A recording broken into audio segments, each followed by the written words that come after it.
Selamat pagi teman-teman, kita berjumpa lagi ya dalam segmen kedua mengenai 7 Habits of Highly Productive People. 7 kebiasaan untuk menjadi orang-orang yang produktif, ya, 7 kebiasaan untuk menjadi orang-orang yang sukses, mulia, bahagia, dunia dan akhirat. Ya. Dalam segmen pertama tadi kita sudah belajar mengenai bagaimana kita menginstall habit yang pertama, yakni be positive mindset, have a positive mindset. Ya. Kita harus berpikir secara optimis, ya, positive mindset.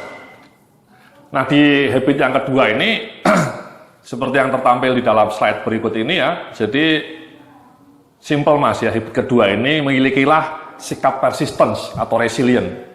Ya, dalam bahasa Indonesia ini disebut daya juang atau ketangguhan mental, ya daya juang. Karena again pernah sebuah studi melibatkan ratusan ribu orang diteliti, ya.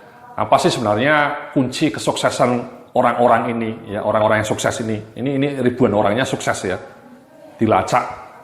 Nah itu elemen pertama yang muncul dalam sikap yang paling mereka sering sebutkan itu ini mas, resiliensi, daya juang, ya, keteguhan mental. Ya. Jadi keuletan itu memang sering menjadi penentu kesuksesan orang mas ya, produktif. Ya, jadi resiliensi itu ketika Anda jatuh 10 kali, Anda bisa bangun 11 kali mas. Ya. Jangan jatuhnya 7 kali, Anda bangunnya cuma 2 kali. Ya termehek-mehek mas itu ya, termehek-mehek. Jadi habit kedua orang yang produktif adalah memiliki kebiasaan ya untuk selalu gigih berjuang, terus ulet berusaha untuk mengatasi setiap tantangan yang ada demi tercapainya tujuan yang telah ditetapkan. Ya. Jadi keep moving ya. Keep fighting till the end. Ya, jadi untuk terus bergerak maju. Jadi di slide berikutnya ini kalimatnya juga perlu direnungkan ya. Kebiasaan resiliensi itu untuk selalu bergerak maju, untuk tidak mudah menyerah pada keadaan, sebuah sikap untuk selalu fokus pada solusi, ya, dan bukan pada masalah atau komplain pada keadaan, ya, dan membuat mereka tumbuh menjadi pribadi yang produktif. Jadi fokus pada apa yang bisa, ya, fokus resiliensi. Jadi ketika kita jatuh, kita selalu bisa bangkit lagi. Itu salah satu kunci, ya, resiliensi, keuletan. Ya, kadang-kadang orang ketika dihadapkan pada masalah, ya, misalnya gajinya kecil, karirnya mentok, kemudian pasrah, ya sudah, ini nasib. Itu saya pikir bukan sikap yang bijak, ya, mencoba menyalahkan nasib, ya.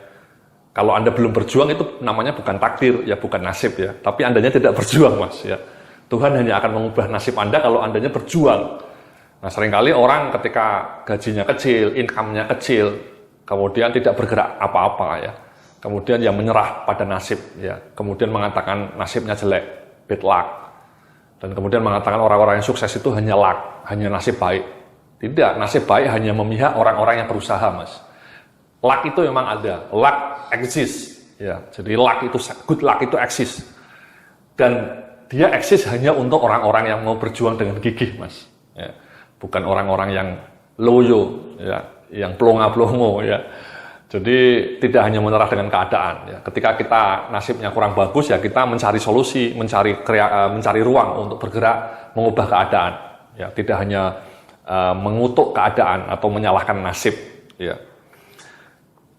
Nah, bagaimana kemudian caranya sih membangun resiliensi ini, mas ya? Resiliensi ini kan willpower namanya, bahasa Inggrisnya willpower juga ya. Resiliensi willpower, tekad kuat, kemauan kuat, ya, untuk bergerak maju, untuk mengubah nasib, ya. Contohnya sederhana kan mas, kalau Anda ingin punya habit rajin olahraga, ya, 3 kali olahraga kemudian menyerah itu namanya Anda tidak punya resiliensi mas, ya. Tapi kalau Anda terus tiap bulan, tiap hari, tiap seminggu 3 kali, 4 kali, terus sampai berbulan-bulan, bertahun-tahun, itu namanya resiliensi, mas. Anda punya daya juang, ya. Atau misalnya Anda punya blog, ya, pengunjungnya dari dulu cuma 100 terus. Kemudian Anda menyerah, setelah itu membiarkan blog itu tidak diupdate berbulan-bulan lamanya. Itu namanya Anda tidak punya resiliensi, ya. Jadi keteguhan mental, mas, daya juang. Nah di dalam slide berikut ini Anda bisa melihat mas ya, apa sih cara memelihara daya resiliensi atau willpower itu? Yang pertama sama Mas, kurangi asupan berita atau informasi negatif. Sama ini Mas dengan yang tadi yang sudah kita bicarakan dalam video pertama tadi ya. Ketika kita bicara mengenai bagaimana Anda supaya lebih optimis, kita minta untuk menjauhi berita-berita negatif. Ini sama Mas. Karena itu tadi yang seperti saya sampaikan, bahwa ketika Anda sering diekspos oleh berita-berita negatif, korupsi tanpa henti, kriminalitas, penjegalan, ya, pembegalan, dan seterusnya, masalah ini, masalah itu, ya, berita itu selalu dirudung masalah. Anda menjadi makin pesimis, dan kalau pesimis itu Anda pasti akan rendah Mas daya resiliensinya. Semangat juang Anda itu akan menurun. Ya, kalau resiliensi Anda rendah. Itulah berbahaya kalau kita diekspos tiap hari ya. Masih mending mungkin sebulan sekali ya kita nonton berita yang negatif. Tapi kalau tiap malam, tiap hari, di radio, di koran, di televisi, beritanya negatif melulu, itu bahaya Mas. Tanpa Anda sadari, itu merusak daya juang Anda. Ya, menghancurkan daya resiliensi Anda. Ya, itu luar biasa itu. Makanya jauhi itu Mas. Ya, kalau bisa, masih mending baca inilah ya, novel, ya, atau komik, ya, Hopping Who, itu mungkin lebih menarik Mas, daripada baca nonton Metro TV, nonton TV One yang isinya talk show-nya itu selalu konflik. Ya, itu bisa mengurangi daya resiliensi kita. Nah, yang kedua ini Mas ya, jadi tadi kurangi juga sikap untuk mudah mengeluh ya, atau lingkungan yang toksik ya. Kadang-kadang Anda punya lingkungan kerja yang justru lebih banyak orang-orangnya itu suka mengeluh. Ya, orangnya daya juangnya lemah, ya, kerjanya tidak benar, males-malesan, itu memang menular Mas, itu memang dangerous Mas. Makanya memang sebenarnya punya rekan kerja atau karyawan yang kinerjanya tidak bagus itu dangerous, karena kinerja dia yang loyo itu mudah menular. Daya juang dia yang berkele itu, yang termehek-mehek, itu bisa dengan mudah menular ke Anda, ke teman-teman Anda, dan kemudian kultur kerja Anda menjadi makin roboh. Ya, jadi kalau bisa sih dihindari Mas ya, Anda mencoba bergabung dengan komunitas atau bahkan Andanya sendiri ya mencoba menjadi pionir ya untuk merayakan daya juang, ya, untuk menselebrasikan kemenangan, untuk menselebrasikan willpower Anda. Ya, tapi kalaupun Anda tidak mau menjadi pionir ya jangan terlalu sering bergaul dengan lingkungan kerja yang toksik, yang penuh dengan komplain, ya, komplain ini, komplain itu, tak never ending komplain. Itu membuat daya juang kita juga loyo kalau kita terlalu mudah komplain. Ya, kalau bisa komplainnya disimpan aja di hati atau dibungkus, dibuang ke laut Mas. Ya. Nah, yang berikutnya ini Mas ya, di slide berikutnya ini menarik Mas ya. Ini menarik ya, cara memelihara daya resiliensi ini juga kurangi aktivitas yang menuntut kesabaran, macet, antri, ya, itu aduh ini suatu yang dilematis Mas ya. Tapi penelitian dari Gallup mengatakan Mas ya, kemacetan itu salah satu unsur yang paling efektif untuk merusak daya juang Anda. Luar biasa, willpower Anda. Jadi konsep willpower itu sebenarnya gini Mas, willpower Anda itu seperti reservoir dalam air itu Mas, kayak cadangan air dalam tangki. Ketika Anda menghadapi kemacetan di jalanan yang berjam-jam itu, otomatis cadangan Anda menurun, habis. Cadangan kesabaran Anda itu habis di jalan. Sehingga ketika Anda punya masalah di kantor, punya tantangan di kantor, punya beragam pekerjaan di kantor, itu cadangan energi Anda itu sudah habis tercecer di jalanan, willpower Anda. Jadi memang pernah diteliti orang-orang yang menghadapi kemacetan itu mudah menyerah ketika di kantor menghadapi tantangan. Ya, itu luar biasa Mas. Jadi jauh berbeda ketika Anda ke kantor, jaraknya mungkin cuma 10 kilo, ya 5 menit, Anda masih fresh, Anda masih bersemangat.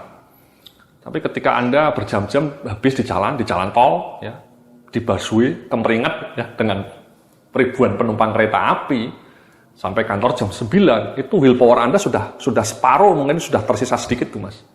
Dan kemudian willpower Anda untuk menaklukkan masalah-masalah yang berat di kantor ya, tantangan-tantangan berat di kantor itu menjadi tereduksi. Sama Mas, motivasi untuk Anda berjuang. Anda mungkin selama ini punya tekad untuk mengubah nasib ya. Ingin usaha ini, ingin usaha apapun lah. Ingin mencoba mendayagunakan kreativitas Anda. Anda ingin berjuang mengubah nasib ya. Nah, tanpa Anda sadari, Anda selama ini kadang-kadang merasa stuck ya, mungkin ya, otak Anda stuck, ya, mudah loyo, motivasinya kurang. Itu jangan-jangan karena Anda selama ini tiap hari kena macet Mas. Jadi studi sudah membuktikan korelasi yang kuat Mas, antara tiap hari berada di kemacetan dengan level motivasi Anda. Jadi level motivasi Anda itu berbanding lurus dengan tingkat kemacetan yang Anda hadapi.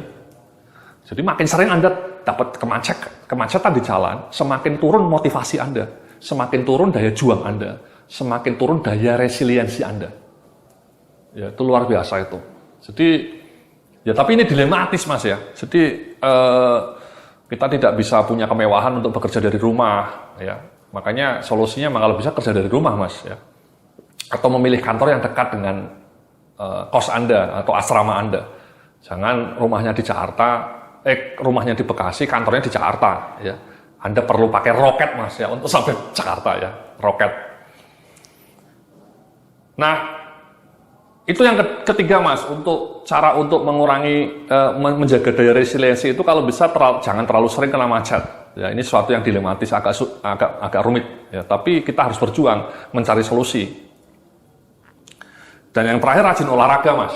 Ya ini surprising juga, nanti kita akan bahas secara terpisah di segmen berikutnya. Jadi surprisingly orang-orang yang rajin berolahraga itu daya juangnya lebih tangguh Mas, daya resiliensinya. Sudah terbukti itu Mas. Ya, orang-orang yang rajin olahraga itu lebih tidak mudah stres, ya, lebih tangguh menghadapi masalah dan lebih pandai menjaga keuangan Mas. Lebih disiplin dalam mengelola keuangan pribadinya, tidak boros hidupnya itu. Tidak konsumtif, ya. Dan makannya juga cenderung lebih sehat dibanding orang yang jarang olahraga. Ya.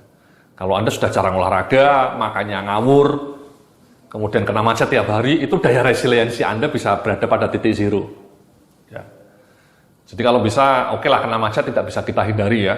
Tapi kalau berolahraga kan Anda bisa melakukannya kapan saja Mas. Ya, nanti kita akan bahas ya. Jadi itu adalah komponen mengenai daya resiliensi Mas, habit kedua, menjaga daya resiliensi. Nah, di dalam habit kedua ini saya juga memiliki tugas nih Mas, ya. Bisa Anda lihat di slide di depan Anda ini ya. Jadi kalau bisa Anda coba renungkan atau kenangkan sebuah momen di mana daya resiliensi Anda diuji. Ya, apakah saat itu Anda berhasil pada akhirnya atau menyerah di tengah jalan? Ya, dan pelajaran apa yang bisa diambil dari peristiwa itu. Jadi tugas kali ini mencoba mengajak Anda untuk mengingat-ingat, mengenang-enang ya, peristiwa masa lalu atau mungkin bulan lalu atau tahun lalu atau 6 bulan yang lalu atau bahkan sekarang sedang Anda hadapi.